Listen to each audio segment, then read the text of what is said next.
बोलो श्री पुरुषोत्तम भगवान की। बोलो श्री वासुदेव भगवान। वसुदेवसुतं देवं कंसचारूणमर्दनं देवकी परमानन्दं कृष्णं वन्दे जगद्गुरुं। देवकी परमानन्दं कृष्णं वन्दे जगद्गुरुं।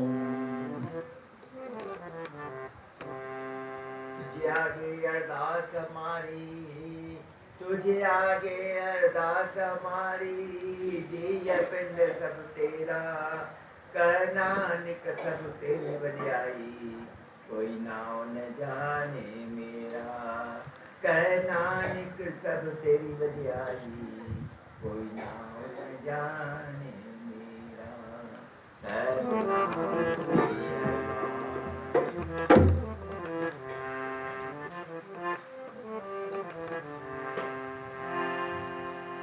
श्री कृष्ण गोविंद हरे मुरारी, हे नाथ नारायण वासुदेवा। श्री कृष्ण गोविंद हरे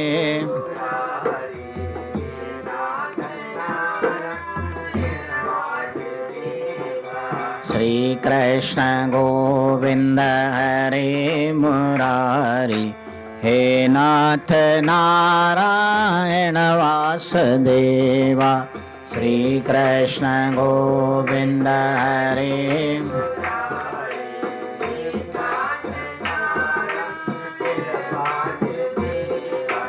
हे नाथ नारायण वासुदेवा। हे नाथ नारायण हे नाथ नारायण वासुदेवा।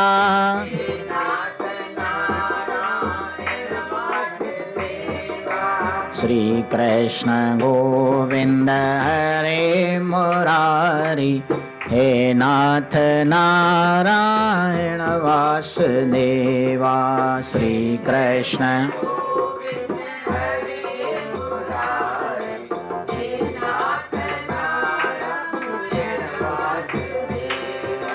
हे नाथ नारायण वासुदेवा।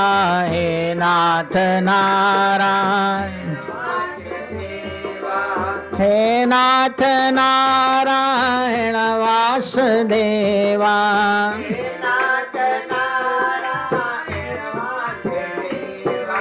हे नाथ नारायण वासुदेवा। हे नाथ नारायण श्री कृष्ण गोविंद हरे मुरारी, हे नाथ नारायण वासुदेवा। श्री कृष्ण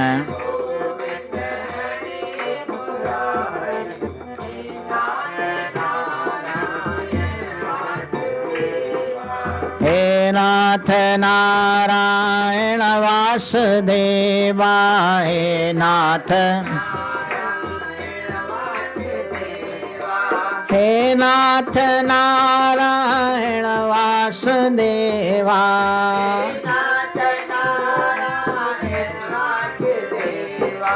श्री कृष्ण गोविंद हरे मुरारी, हे नाथ नारायण वासुदेवा।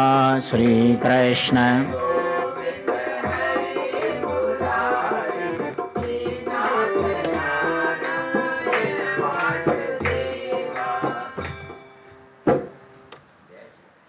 बोलो श्री वासुदेव भगवान।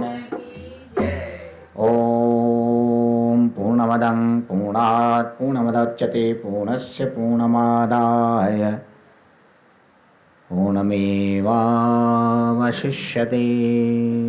ओम शांति शांति शांति। सर्वसाथ संगत सभी मिलकर बोलेंगे। हरि ओम। यह सायंकालीन समय भगवत नाम चिंतन सत्संग की बेला है, जिसमें सभी मानव मात्र का यह परम कर्तव्य है कि इस समय कुछ अपने जीवन की घड़ियों को सत्कार्य में, अर्थात किसी सत्संग प्रवचन या कीर्तन में बिताया करें, जिसके उपलक्ष्य में यह सायंकालीन समय का कार्यक्रम कई दिनों से चल रहा है। कल्याण मासिक पत्रिका के कुछ आख्यानों का कल एक मासिक पत्रिका का विवेचन समाप्त हुआ। आज से एक नई पत्रिका के कुछ प्रसंग आपको सुनाए जाएंगे। 92 वर्ष की यह 5वीं संख्या है मई महीने की, गीता प्रेस से, जिसका प्रति छपी जाती है गोरखपुर से। प्रारंभ में ही भगवान श्री विष्णु की स्तुति में वर्णन है। शुक्लांबर शशिवर्ण भगवान विष्णु का ध्यान। शुक्लांबरधरमं विष्णुं शशिवर्णं चतुर्भुजं प्रसन्नवदनं ध्यायेत सर्वविघ्नोपशान्तये। लाभस्तेषां जयस्तेषां कुतस्तेषां पराजयः येषां दीवरश्यामो हृदयस्थो जनार्दनः। बोलो श्री विष्णु भगवान। ब्रह्मा जी देवता से भगवान विष्णु के स्वरूप का वर्णन करते हुए कहते हैं, हे देवताओं, भगवान विष्णु श्वेत वस्त्र धारण किए हुए हैं, 4 भुजाओं से विभूषित हैं। उनके दिव्य श्री अंग की कांति चंद्रमा के समान गौर है तथा मुख पर सदा प्रसन्नता छाई रहती है। सारे विघ्नों की शांति के लिए ऐसे श्री हरि का ध्यान करें। ऐसे नील कमल के समान श्याम सुंदर हरि जिनके हृदय में विराजमान रहते हैं, उन्हीं को लाभ होता है, उन्हीं की विजय होती है। उनकी पराजय कैसी हो सकती है। स्कंद पुराण की यह स्तुति आवंत्य खंड से प्रेरित की गई है। सभी बोलेंगे हरिओम। मूर्ति पूजा का प्रचलन सबसे अधिक इस भारत खंड में होता है। कई लोग तो मूर्ति पूजा का खंडन भी करते हैं, लेकिन कई जगहों पर मूर्ति के द्वारा भगवान को अपने हृदय में साक्षात रूप में दर्शन करना एक प्रतीक है। मूर्ति भगवान के दर्शन के लिए निशानियां जैसे बताए, किसी को पहचानने के लिए निशानियां बताई जाती है ना, तो भगवान को तो अब देखा नहीं जा सकता है, लेकिन साकार रूप में, मूर्ति के रूप में भगवान को हम अपने ध्यान के द्वारा विराजित कर सकते हैं अपने मन में। हमारा मन एक मंदिर की तरह है। मन एक मंदिर, और मंदिर में भगवान की मूर्ति स्थापन होती है, और उसी मूर्ति की पूजा अर्चना किसी भी साकार रूप में भगवान की किसी भी मूर्ति की पूजा अर्चना करते करते अभ्यास से उसमें दिव्य शक्ति प्राप्त हो जाती है, और वही मूर्ति हमारे हृदय में विराजमान होती है। जब भी हम कहीं उस मूर्ति से विलग होकर, मंदिर से अलग होकर कहीं इधर उधर जाते हैं, क्योंकि सांसारिक कार्य भी तो करने हैं, यदि हम श्रद्धापूर्वक उस मूर्ति में भगवान को साक्षात देखते हैं, तो उससे विलग होने पर भी हमें अपने अंतःकरण में ध्यान के द्वारा वह मूर्ति का साकार रूप हमारे साथ रहता है। जब भी हम चाहें आंखें बंद करके और अपने अंतःकरण में भगवान की उस सुंदर मूर्ति का आकार का मनमोहनी मूर्त का दर्शन कर सकते हैं। बोलो भक्त भगवान। चतुर्भुजी रूप भगवान विष्णु का प्रसिद्ध है, 4 भुजाओं वाला, जिनके चारों हाथों में चक्र, गदा, पद्म और सुदर्शन चक्र है। चक्र, गदा, पद्म और सभी बोलेंगे हरिओम। शंख, 5 जन्य शंख भगवान श्री कृष्ण के हाथ में सदैव रहता था।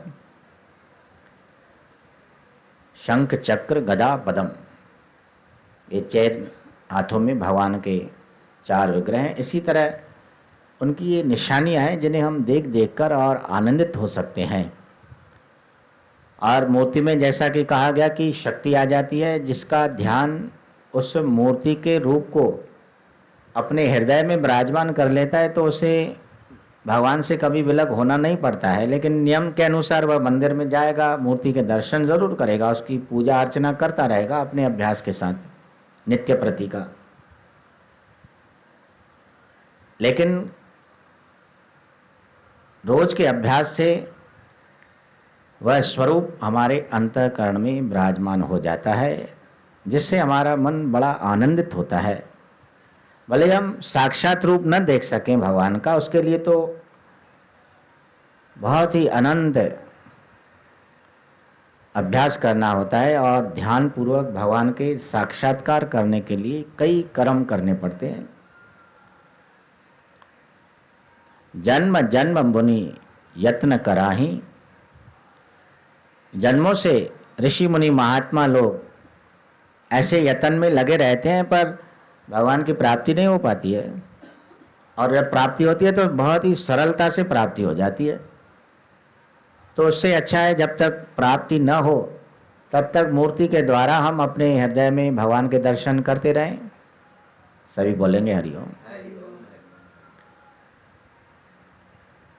एक बार की कथा है, भक्त नामदेव इसी कली काल में कुछ 500 करीब वर्ष पहले कई ऐसे भक्त हुए हैं जिनमें एक नामदेव, जिनकी वाणी गुरु ग्रंथ साहिब में भी दर्ज की गई है। हरिओम। वे बड़े भगवान के भजन में मस्त रहते थे लेकिन कम जागृति के थे।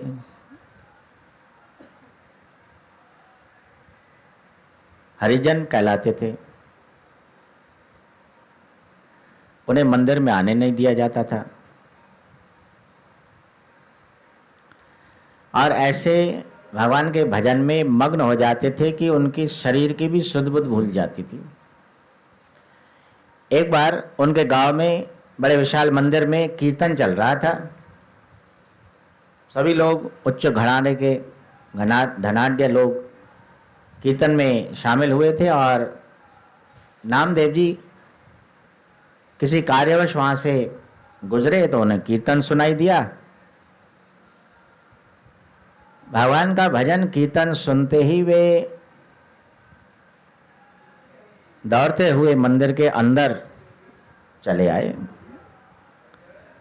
जैसा कि उन्हें शरीर की सुध बुध नहीं रहती थी भगवान के कीर्तन में बैठने से या उनके भजन को सुनने से, तो वे मंदिर में तो आए तो उनके जो खड़ाऊ थे, चप्पल थे, सामान्य तौर सभी लोग बाहर मंदिर के उतार के आते हैं, लेकिन यहाँ कीर्तन चल रहा था। उनका मन ऐसा मग्न हो गया कि दोनों अपने खड़ाऊ चप्पल दोनों हाथों में ले लिए, इस तरह पहन लिए, पैर की जगह हाथों में पहन लिए और उन्हीं चप्पलों को झांझ खड़ताल की तरह बजाते हुए मंदिर में दाखिल हो गए।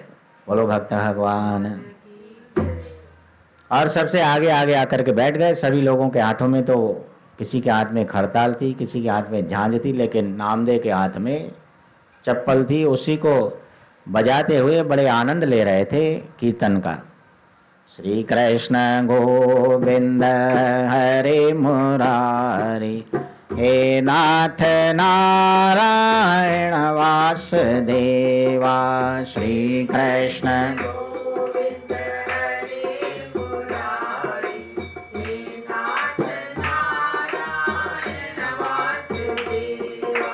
हे नाथ नारायण वासुदेवा। हे नाथ हे नाथ नारायण वासुदेवा। वासुदेवा।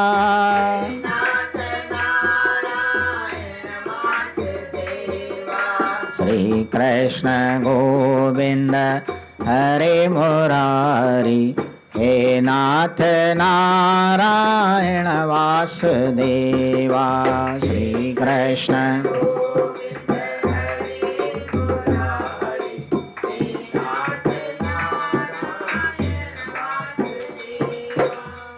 बोलो श्री कृष्ण भगवान। आनंद मग्न हो गए, शरीर की सुध बुध नहीं रही और सबसे आगे आगे के बैठ गए, चप्पल हाथ में लिए बजा रहे हैं। पुजारियों ने देखा, बड़ा उन्हें कष्ट होने लगा, रुष्ट हो गए। कई धनाढ्य लोग बैठे थे, अरे ये नामदेव आ गया, और इनका व्यवहार तो देखो, चप्पल बाहर उतारने की बजाय साथ में लिया और वो भी चप्पल ही हाथों में लिए बजा रहे हैं। मंदिर की मर्यादा है ये। पुजारियों ने सेवादारियों से कहा, नौकरों से कहा, इसे उठाओ, उठा करके बाहर फेंक कर आ जाओ। सभी बोलेंगे हरिओम। तो जैसे भजन में बैठा जाता है, दोनों हाथ ऊपर होते हैं, झांझ खड़ताल बजाने के मुद्रा में, और पलथी मारे बैठे रहते हैं।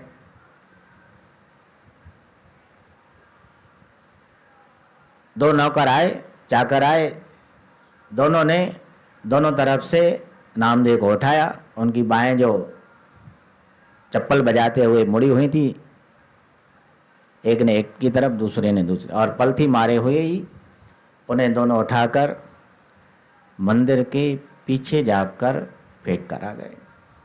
सही बोलेंगे हरिओम। मंदिर का बड़ा मूर्ति का दर्शन हो रहा था नामदेव को, और इतना मग्न हो गया था तो उसे पता ही नहीं चला। वो उसी मुद्रा में वे लोग उसे उठा ले जा रहे थे, और वो अपने कीर्तन में, भगवान के भजन में, ध्यान में लीन है। जिस तरह पालथी मारकर बैठा हुआ था, उसी तरह उसे उठा के ले जा रहे थे। वो बड़े ही प्रेम और उमंग में भगवान का भजन उस समय भी कर रहा था। जाकर के मंदिर के पीछे फेंक कर आ गए। देखा नामदेव जी ने, पता चला अरे ये क्या कर दिया, लेकिन उनका ध्यान नहीं टूटा। वही मंदिर के पीछे ही भजन में लगे रहे, कीर्तन करते रहे।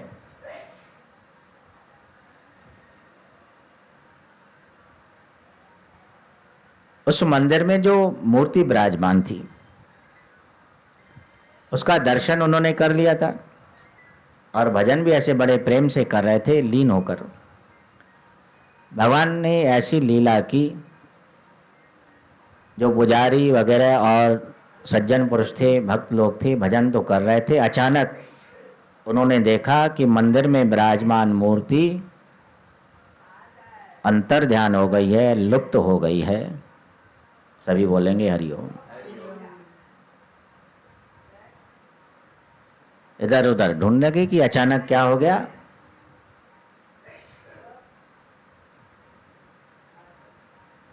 मूर्ति को ढूंढना शुरू कर दिया।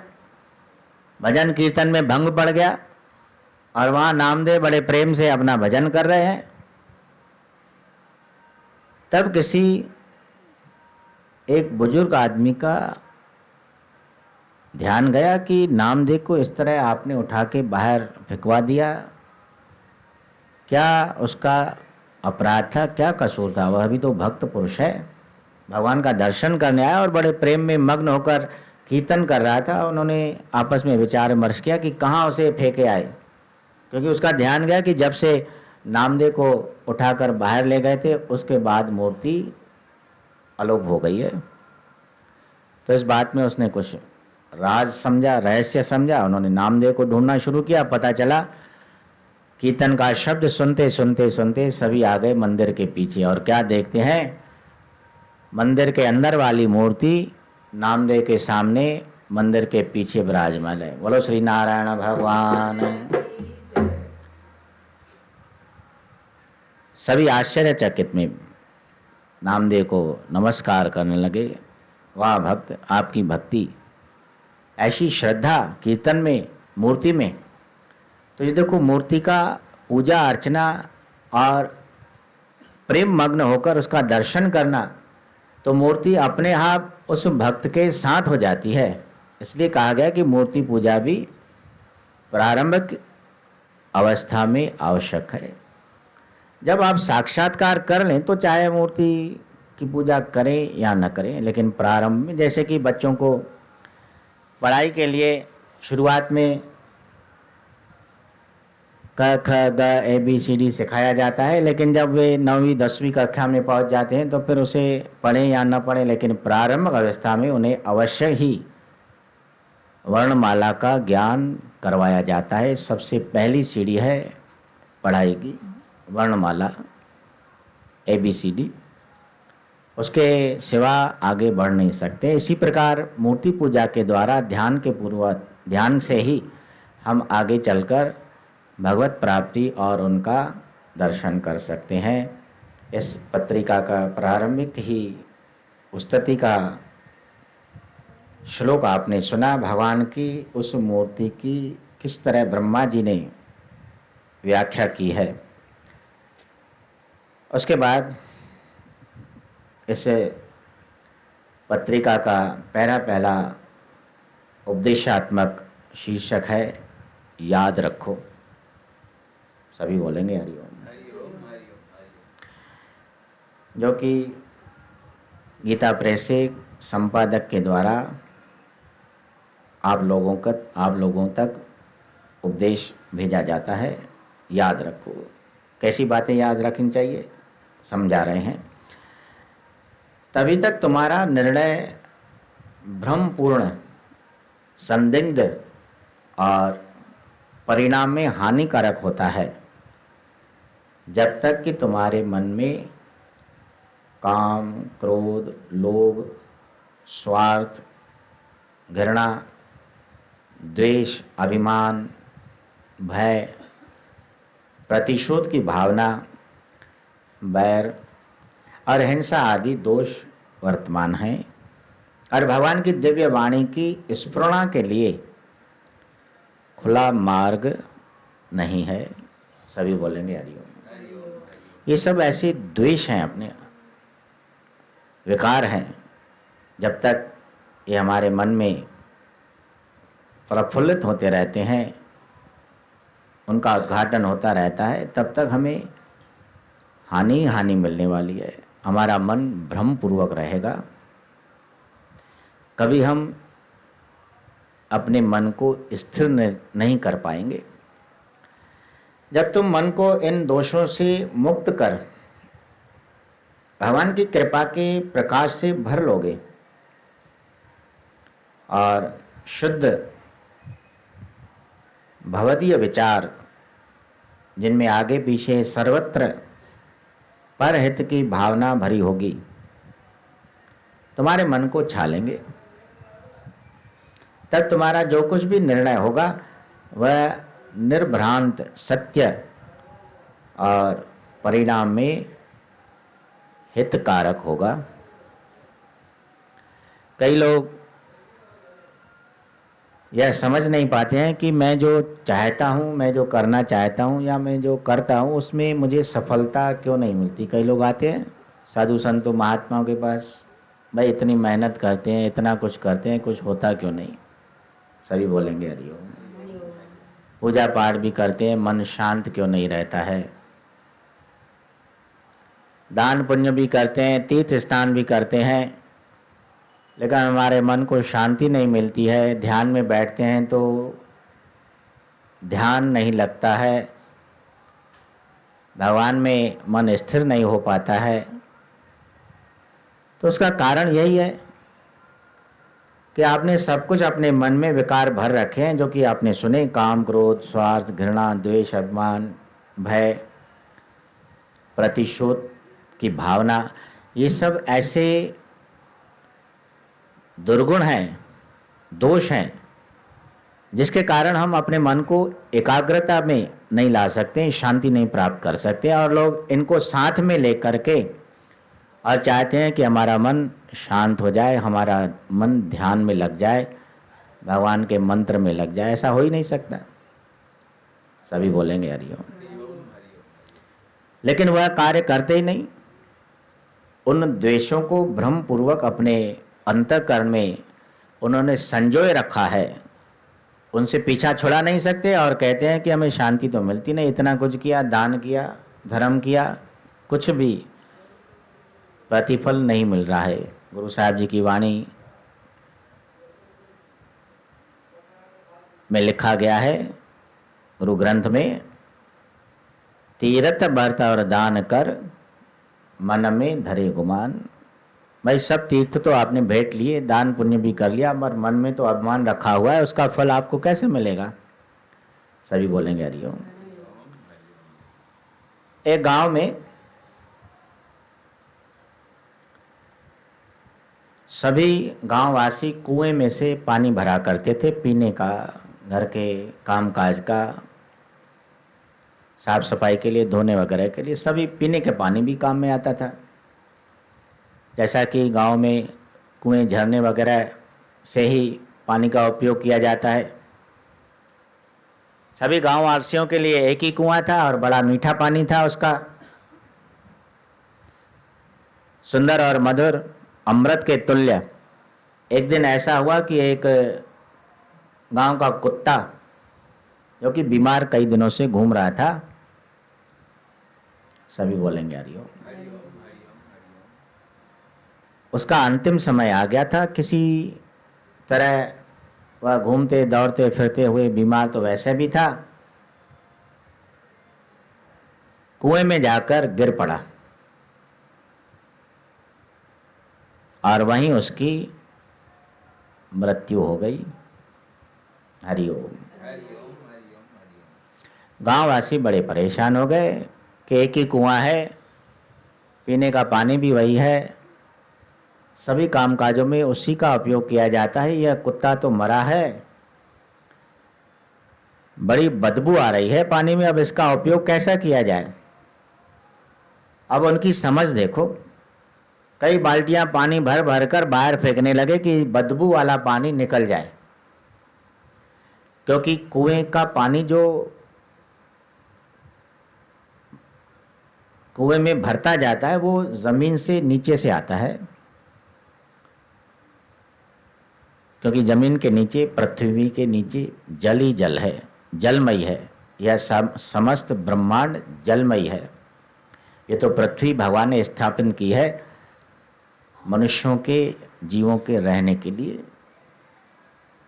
समस्त संसार का चौथाई मात्र पृथ्वी है, बाकी 1/3, 3 हिस्से जल हैं। हरिओम। तो कुएं में पानी नीचे से, जमीन से आता जाता है और भरता जाता है कुआं। अब ये लोग गांववासी बाल्टियां भर भर कर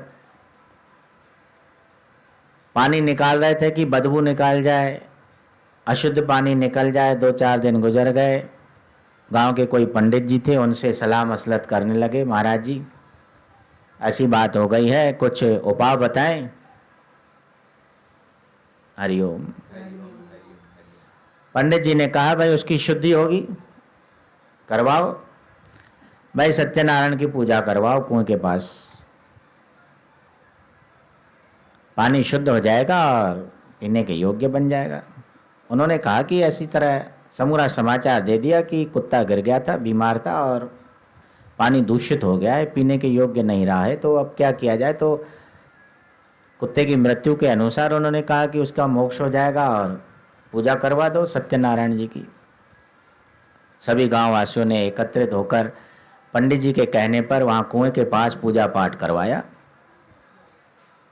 सत्यनारायण की पूजा हो गई, फूल चढ़ाए गए,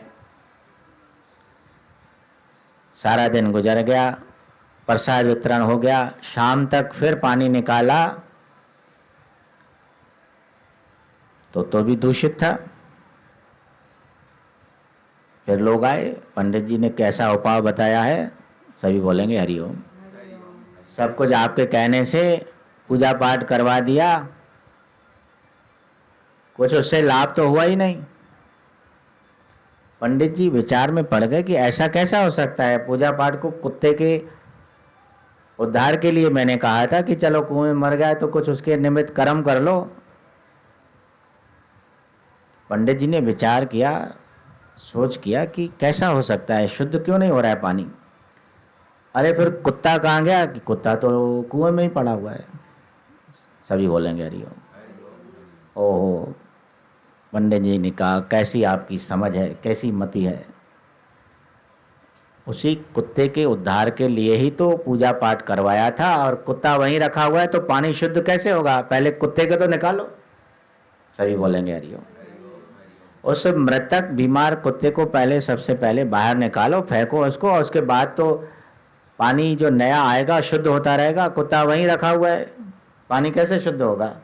कई साल गुजर जाएंगे, कभी आपको पवित्र शुद्ध पानी मिलने वाला नहीं है। तो ये समझ है लोगों की। पंडित जी के कहने पर जब कुत्ते को बाहर निकाला, फेंका गया, 1-2 दिन बाद फिर से नया पानी आने लगा ज़मीन से, और शुद्ध और उपयोग के योग्य बन गया। सभी बोलेंगे हरिओम। हमारे मन की भी ऐसी स्थिति है। यहाँ बताया गया कि ऐसे दोषपूर्ण कर्म हम अपने मन में लिए घूमते हैं, काम, क्रोध, लोभ, स्वार्थ, द्वेष, अभिमान, और चाहते हैं कि हमारा मन शांत रहे। कभी नहीं हो सकता। जब तक आप उन्हें बाहर निकाल नहीं फेंकेंगे तो हमारा मन पवित्र कैसे होगा, भगवत प्राप्ति कैसे होगी। निभ्रांत सत्य हमारे वचन हितकारक तभी होंगे जब हम मन से ऐसे द्वेषों को दूर कर देंगे। व्यक्तिगत स्वार्थ मनुष्य के ज्ञान को हर कर उसे अंधा बना देता है। हरिओम।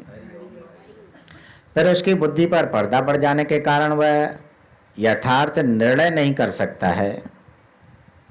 द्वेष, द्वंद्व, निर्णय क्यों नहीं होता है कि मन में द्वंद्व चलता है कि ऐसा करूं या वैसा करूं। मन दो तरफ भटकता है। जैसे कि कहा गया है ना कि 2 नावों में पैर नहीं रखना चाहिए। यदि इस पार से आपको गंगा जी उस पार जाना है तो एक ही नाव में बैठना है आपको। एक पैर एक में, दूसरा पैर दूसरे में, तो क्या गति हो सकती है उसकी। तो उसके लिए कहा जाता है कि न इधर का न उधर का।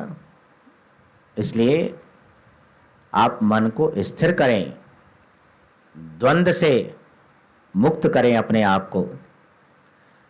निर्माण मोहा जित संग दोषा अध्यात्म विद्या विनवृत्ति कामा द्वैंदेर विमुक्ता सुख दुख संगेर गच्छन्ति मूढ़ा पदम अव्यम तत्। बोलो श्री कृष्ण भगवान। भगवद गीता का यह श्लोक है। भगवान कृष्ण ने अर्जुन को उच्चारण उपदेश देते हुए कहा है। पुरुषोत्तम योग 15वां अध्याय का यह श्लोक है, जो कि इस माह पुरुषोत्तम माह के उपलक्ष्य में नित्य प्रति इसका पाठ प्रातः 8 बजे से 8-10 बजे तक ये समस्त माह उसका पाठ का आयोजन है। 15वां अध्याय पुरुषोत्तम योग के नाम से, जिसमें भगवान कह रहे हैं कि अपने मन को द्वंद्व से हे अर्जुन दूर करो। द्वैंदेर विमुक्ता सुख दुख संगेर।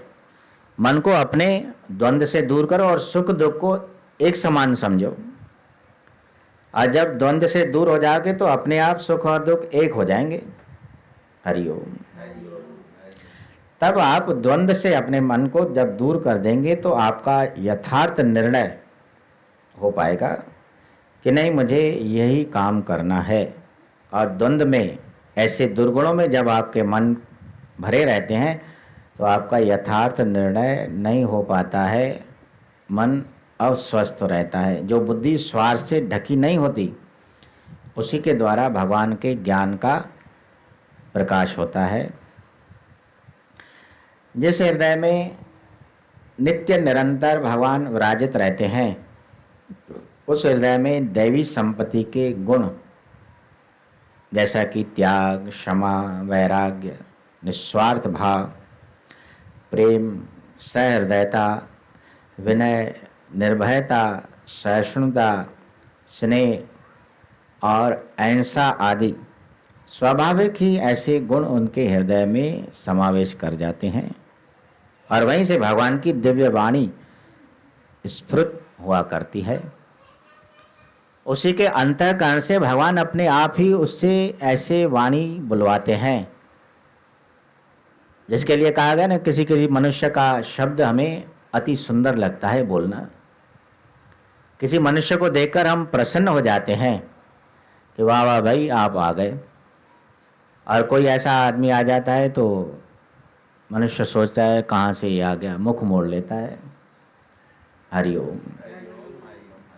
ऐसे सद्गुण अपने आप आ जाते हैं जब हम दुर्गुणों से अपने आपों को दूर कर लेते हैं।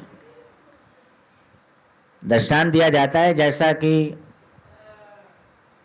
कहीं अंधेरा है, अंधकार है, अज्ञान है, तो आप मात्र उसे अंधकार को दूर नहीं करना नहीं है, मात्र आपको प्रकाश करना है। सभी बोलेंगे हरिओम। अंधकार को दूर करने की समर्थि किसी में भी नहीं है।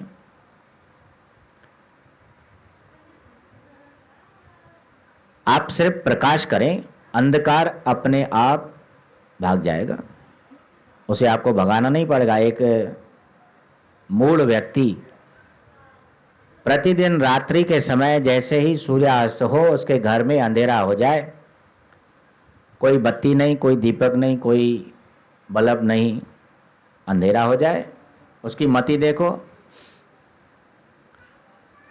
वह रात भर प्रयत्न करता रहा कि यार अंधेरे को बाहर कैसे निकालें। सभी बोलेंगे हरिओम।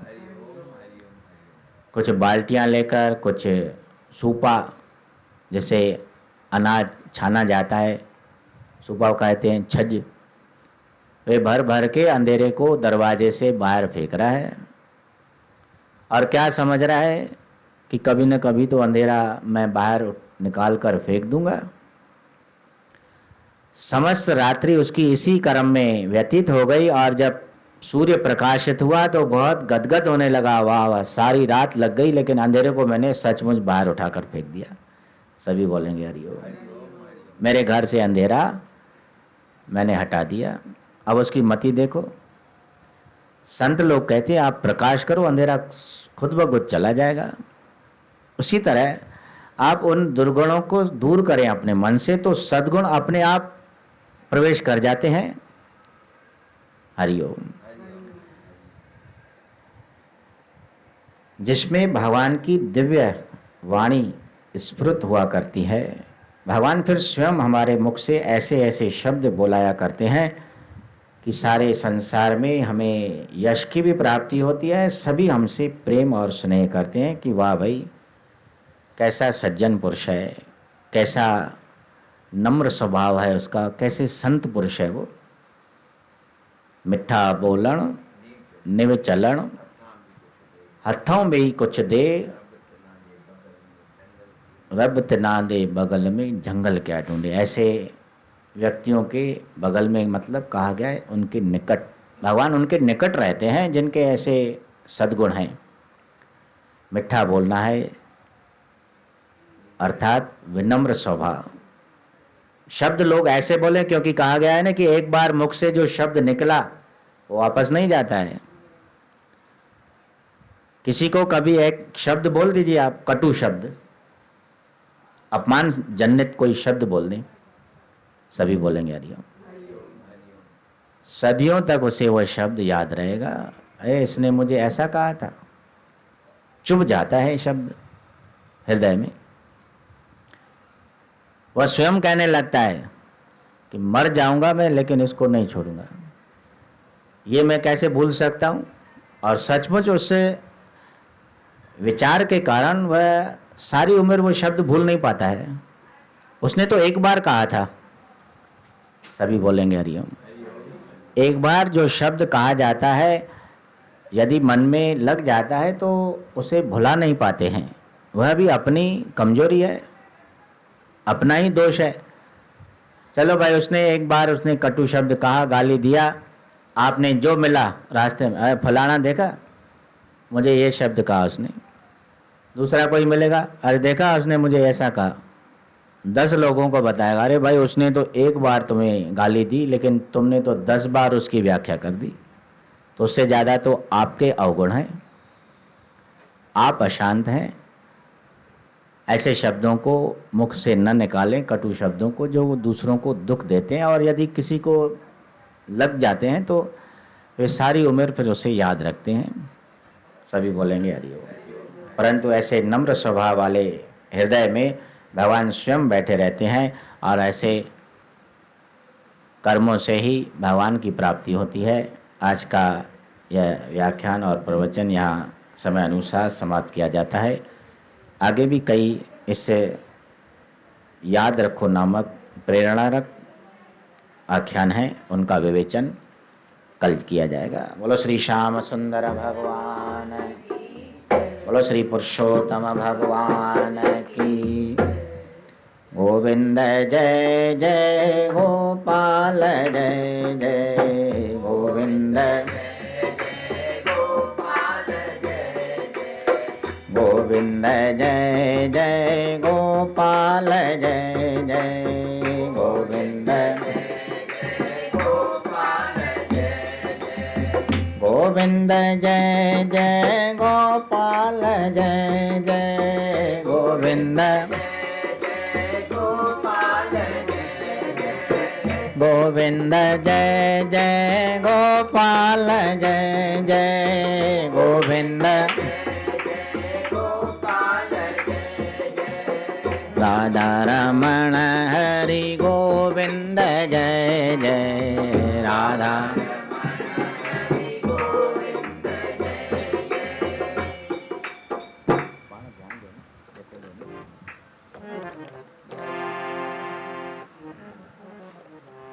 जीवन है तेरे हवाले मुरलिया वाले, जीवन है तेरे हवाले मुरलिया वाले, जीवन है तेरे हवाले मुरलिया वाले, जीवन है तेरे हवाले मुरलिया वाले।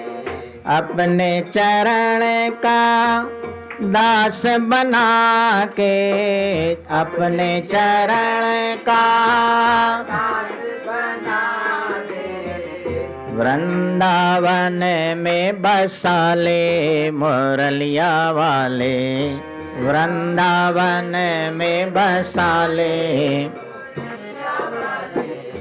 जीवन है तेरे हवाले मुरलिया वाले, जीवन है तेरे हवाले मुरलिया वाले।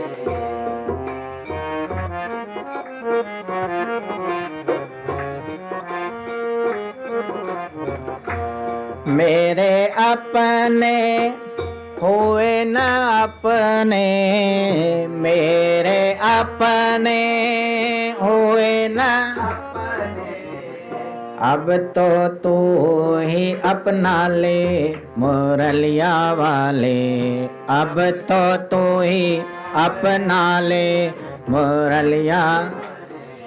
जीवन है तेरे हवाले मुरलिया वाले, जीवन है तेरे हवाले मुरलिया वाले।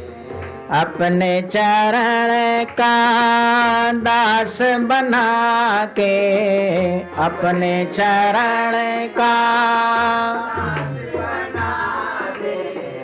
वृंदावन में बसा ले मुरलिया वाले, वृंदावन में बसा ले मुरलिया वाले। जीवन है तेरे हवाले मुरलिया वाले, जीवन है